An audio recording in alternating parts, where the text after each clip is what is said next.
Welcome back to the Glitz and Glam Right Show on Star Attraction. I'm Isha Mansingh, and up next we'll bring you local gig guides and some big stars making big waves. Be sure to catch the highly spirited, world-renowned production Umoja. It comes to you at the Sabaya Casino in Durban from the 11th to the 21st of April. It's 12 shows only, so be sure to get your tickets at CompuTicket today.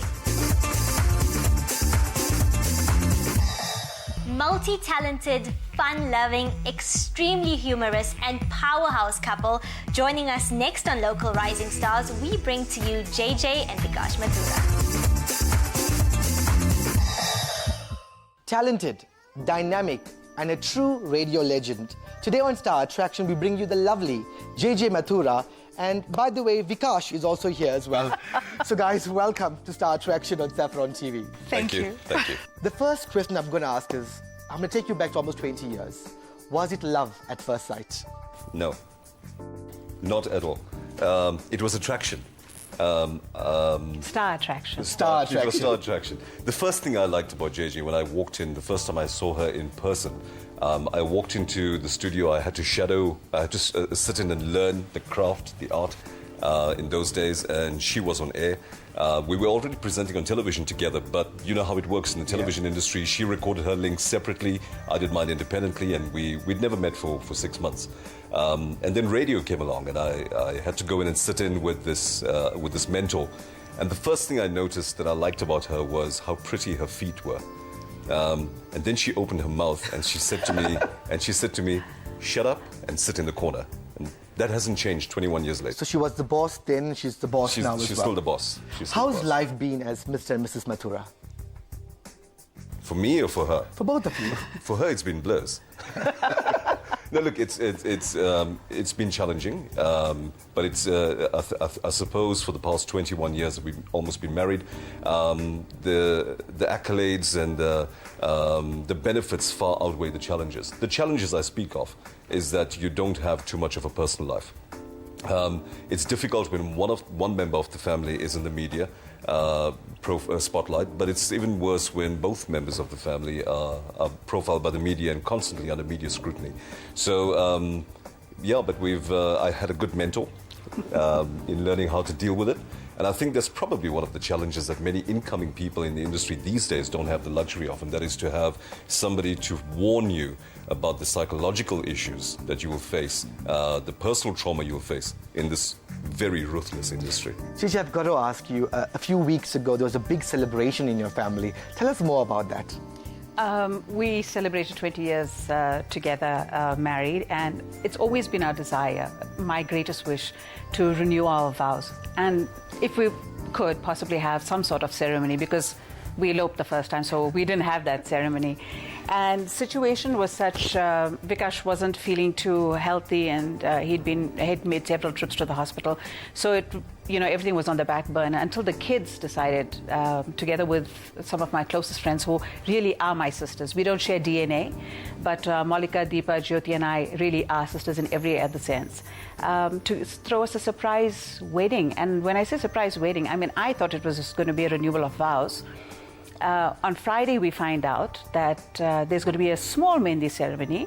And so Saturday morning, there's Vikash in shorts and T-shirt, and I had a cotton Punjabi, and then Simran phones Malika and says, "Masi, Daddy's coming in shorts and T-shirts." So she phones me and she says, "No, we want to do the Mehndi a little bit nicely with songs and things." So I said, "Yeah, well, I'm wearing, I ironed my Punjabi." And then she goes, "Your mother-in-law is also going to be here." So I was like, run to the cupboard, take out something nice to wear. And when I got there, it was unbelievable. I mean, when we got there, the whole house had been done up, the whole... That we were not expecting. Yeah, and we were not. And there were 80 to 100 people there.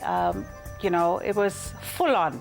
Pakka Mehndi celebration. JJ cried when she walked in and she saw that. And I reflected on 20 years earlier when we got married. She never cried on that day. So I wasn't quite sure whether she cried because of anger or just reflecting on how bad her life's become in the last 20 years. But it was an incredible evening. But it must have been a special evening, considering the kids have put this all together as well. Shabbat and Simran, they're full of nonsense, and they get those qualities from their mother. But it was incredible how they managed to network, and most importantly, Shabbat can't keep a secret. He tells mommy everything. Yeah, he's his mummy's boy through and through. Simran, on the other hand, has got this, she's got the spy type of DNA Which quality. worries me, Shalendra, which worries me. But they managed to keep this away from us. They got hold of every single person who was close to us and ensured that they were there. Friends and families of ours from Durban and around the country. It was very special. But I've got to ask you about this new initiative called JJ's Closet. Tell us more about that, JJ. Well, you know, after the kids have grown and you find yourself with a lot more time on your hands, there's only so much you can cook and so much you can clean. I absolutely love shopping, like most women. But I don't shop to own or to possess. And this was actually brought to my attention by Rashti, my friend, who said to me, you just like shopping and wasting my brother's money. And I thought, you know what? How what? many pairs of shoes you got? He keeps speaking of my 632 pairs. 632 pairs. No, but he made me give away 100 pairs, including my Jimmy shoes. Yeah. So let's not go there, right? Because they didn't fit me, and I usually wear JJ's clothes during my gigs. You know, JJ's Closet. Yes. The secrets are coming out now. He's out of the closet now. Yeah. No, so then I just thought, you know what, let me do this as a hobby. I love shopping. I sometimes get compliments for the way I'm dressed or whatever. So I thought, you know, let's see what I can do. So by the by, I thought, let's have this happen. And I started off with 20 pieces that I bought from India while here. And on the 8th of January, my son came up with a Facebook page at 1:30 in the morning. And needless to say, it's taken off very, very well. We are very blessed that it's keeping me a lot busier than I expected. And it's keeping her out of my hair, because she's got something to do that's really something she's passionate about. But I think more importantly, it's ticking a few other boxes. Number one, it's given JJ a tremendous sense of independence.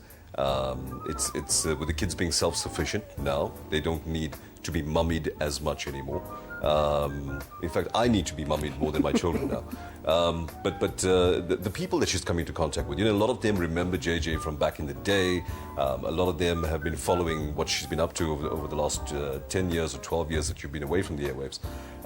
Just interacting with them on a different level has been a really exciting experience. Let's talk about Peru and Bala. That's become one of the biggest features. You guys have done shows across the country. What goes into that? Because there's some really amazing stuff you guys put out there. You know, a lot of the material we do put out. I mean, remember, we got to create a 15-minute comedy feature every single week, and we've been doing that for 13 years now. That's difficult to sustain, and you can't use fundamental jokes because that's not what Peru and Bala are all about. So it's about extracting experiences and observations from everyday life, things that happen at home. You know, making fun, just observing the elders in the family, watching your kids, behaviors that are peculiar to the South African Indian community by and large. And then these uncles get to go on and really make a masala of it. What advice would you give to youngsters out there that want to get involved in the medium of radio? Marry your mentor. Seriously though, you know, the radio is about being yourself. It's about expressing your own personality. Radio is a very, very different medium from television. It's so much more immediate, because if you open your mouth and burp accidentally on radio, you've got 1 million people who are hearing you immediately. Or say House of Dilly Goats. Or say the House of Dilly Goats, like JJ infamously did many moons ago. But I think you need to know your audience exceptionally well.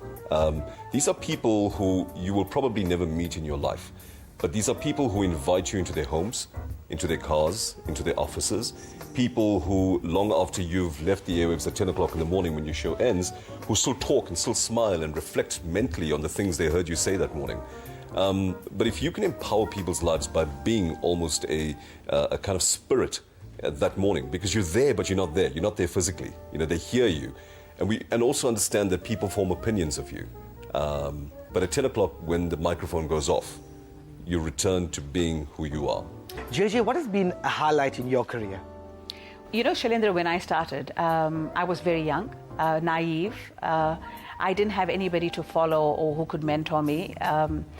And I mean, I had my own personal issues to deal with, like bad skin. But my mom gave me a very good piece of advice then, and she says that the reason why you have human flaws is because you will always remember that you are human. And doesn't matter how far in life you progress or the great heights you reach, always keep your feet on the ground, and this keeps you grounded. And in that light, I was talking to somebody and I said, you know, the highlight of my career would be to interview Amitabh Bachchan, and they sniggered and said, yeah, right. Needless to say, I did manage to get an interview with him. I spent 3 days with him. We did the whole helicopter tour, which was amazing. I also enjoyed speaking to a lot of the other celebs, not because they were celebs, but because it puts your life into perspective. You know, you always think the grass is green on the other side. With fame comes its own complications. With fortunes comes its own complications. And you turn around and you say, thank you, Lord, for what I have. But I think the legacy that you also left, because you've been very humble about it, the legacy you've also left is the way she introduced JJ's Jive, which introduced what's now known as Bhangra music to South Africa. That was JJ's Jive, that was her show.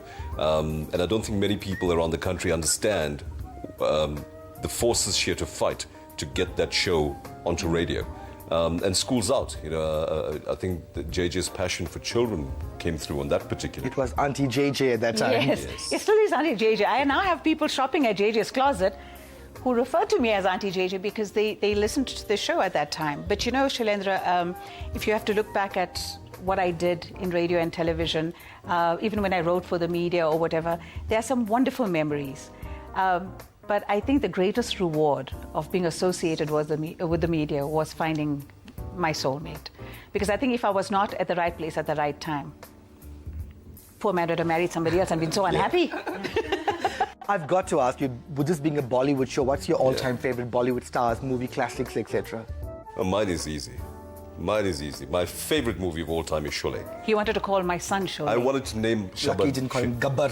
No, absolutely. And if I had a second son, I'd call him Satya Pesata. That's true. That's what he wanted. Sholay is my all-time favorite. Now, I think back in the day, when you watch it now, you watch it with a lot more critical eye, because it's 21st century, technology's changed, the way you make movies has changed. But back then, and for many, many years, it was a movie that broke and transcended so many different genres of movie making. I don't have a particular title that I can say is my favorite movie, although I've watched Jab We Met about 12, 13 times. Yeah, well, they've shown it 400 times on the pay channels. So that's when, you know, and it's on and I watch it. I enjoy that. JJ, Vikash, it's been absolutely magical having you guys right here on Star Attraction. I wish you guys all the best for the future and hope to see you guys back on Star Attraction someday soon as well. Thanks again for having us. This is the third time we've been. I think we had you guys separately initially. I thought, well, let's get you guys together. Let's have some fun with you guys as well. Thanks for having us on. Absolute pleasure. There you go, a power-packed radio couple right here on Star Attraction. What a magical team indeed. JJ and Vikash Mathura. A true inspiration to all couples, not just in South Africa, but around the world. But you don't go away, because up next, we'll take you on a musical journey on B4U Jukebox.